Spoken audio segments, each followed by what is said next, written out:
ভাই টেকনো এটা কি স্মার্টফোন নিয়ে হাজির হয়ে গেল না। এই ফোনটা এখন আপনি মার্কেটে পাচ্ছেন না, বাট MWC তে কিন্তু ওরা এটা শোকেস করছে। কয়েকদিন আগে ওদের পেজ থেকে দেখছিলাম এরকম একটা জিনিস শেয়ার হচ্ছিল, দেন আমরা আমাদের স্যামসাং পেজেও আমরা শেয়ার করছিলাম।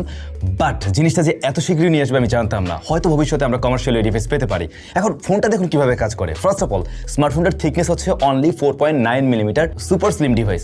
বাট এই ডিভাইসের সাথে আপনি এক্সট্রা আরও ব্যাটারি ব্যবহার করতে পারবেন। আপনি চাইলেই ব্যাক সাইডে একটা ব্যাটারি অ্যাটাচ করতে পারবেন এবং সেটা ম্যাগনেটিক ভাবে লেগে থাকবে।